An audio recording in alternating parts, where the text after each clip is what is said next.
Ladies and gentlemen, can I please have your attention?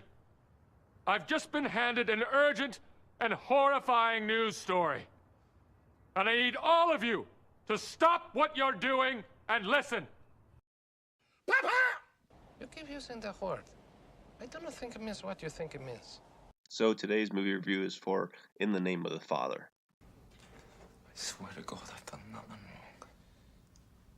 And for this review, I'll first do a quick non-spoiler review with a score before I get into the plot and the actual spoilers of the movie. Yes! So this movie is about true events in relation to the 1974 Guildford Pub bombing and the trial of the persons arrested for it. This is a 1993 movie starring Daniel Day-Lewis as Gary Conlon and Emma Thompson as Gareth Pierce. This movie is rated R for some violence, foul language, and brief nudity. Score-wise, for me, I actually had a hard time coming up with a score that I felt was right for this movie, because I really felt this movie was a tale of two halves. And before I get into my score, I do want to say that my score is based on the movie and the movie alone. In terms of the true events of this movie, my heart goes out to all the persons killed, wronged, or hurt in relation to this movie. However, I also want to give a true score of the movie on whether I would recommend it to someone, and hope everyone can respect that my score is just me trying to be honest about the movie itself and does not represent the true events. So as I stated, this movie was divided for me. The second half of the movie hooked me, and I found it very gripping, and thusly I would recommend it. However, the first half of this movie, although important to the plot, did not hook me. And to be honest, if I wasn't reviewing this movie, I probably wouldn't even have made it to the second half, and I probably would have changed the channel. Thankfully, however, the second half of this movie was good enough for me to give it a rating of a 5 on a 1 to 10 scale, meaning I would recommend this movie with the notation that the first parts of this movie were slow for me. So that's the end of my non-spoiler review for this movie. From here on, we'll be diving a little bit deeper into it. So if you don't want the spoilers, I'd recommend turning this off now until you've watched the movie. So if you're still watching, plot-wise, the film follows Daniel Day-Lewis's character as a young petty thief that is sent to London from Belfast to better himself. While there, he hangs around with some hippie types and continues to get himself in trouble. One night, he encounters an older man at a park, which plays a pivotal role in this movie. What's my place? Yous are sitting there too long. CB, Charlie fuck, what's me? I cured me initials with this pen knife. No problem, Charlie. On that same night, a bomb goes off, killing 5 and wounding scores more. Gary Conlon ends up returning to Belfast, but one of the hippies he hung around with ends up pointing authorities in his direction in connection with the bombing, and Gary is subsequently arrested. Gary is tortured by the police and bullied into a confession that he was involved in the bombings, becoming one of the Guildford Four.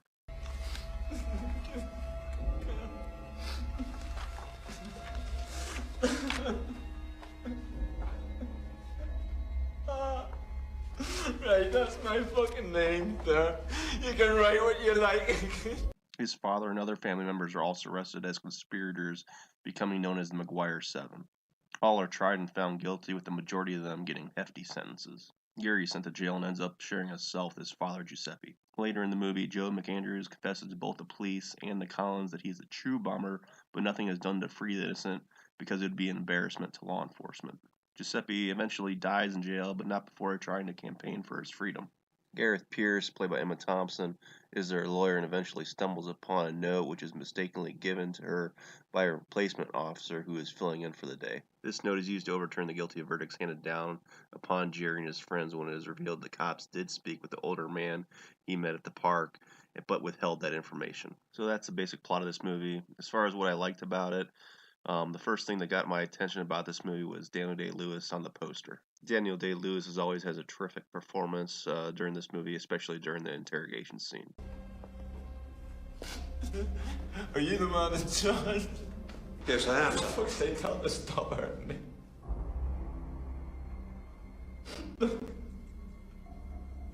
I swear to God, I know where I was at the time of the bombings.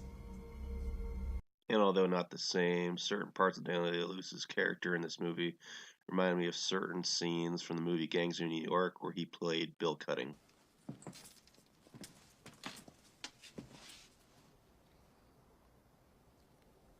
Your father passed away an hour ago. Thank you very much. I'm sorry.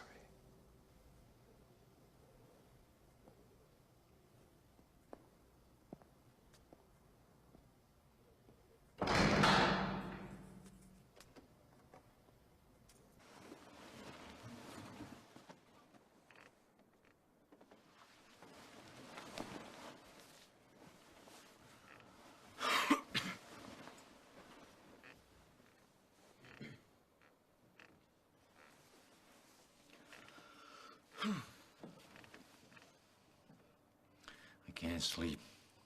Scene-wise, my favorite part of this movie is when Gary Conlon and his father are having an emotional conversation about the two of them, in which Gary recalls holding his father's hand as a boy. What I remember most about my childhood is holding your hand. My wee hand in your big hand. Being a father myself and remembering this with my father, this scene was easily my favorite of the movie with its emotional meanings. Finally, one of the things that stood out to me was obviously the final scene where everyone is freed and you get that emotional high of seeing a wrong righted. However, I was very surprised to see that nobody's been convicted of lying or falsely imprisoning these individuals for over a decade. I've always been a very pro law enforcement type person, but in this case, I have a hard time seeing that somebody somewhere didn't do something wrong which deserved being punished. The movie bruising you want for justice only to find out that nobody faced a penalty or retribution for this miscarriage of justice, which makes you wonder how this could be. So if anyone knows more about this and why this did or did not happen, I'd very much like to hear about this information in the comments section. So anyways, that's my review for this movie. Hope everybody liked this, and if you did, please feel free to like and subscribe. And additionally, although this is an easy one, I'd like to see who the first person is to be able to identify the character and the movie behind the voice in the opening intro, where I warn everybody about possible spoilers. No Googling. I just kind of find this thing fun to do and just kind of seeing who might be the first one to say it. So anyways, again, thanks everybody, and I hope everybody has a good day.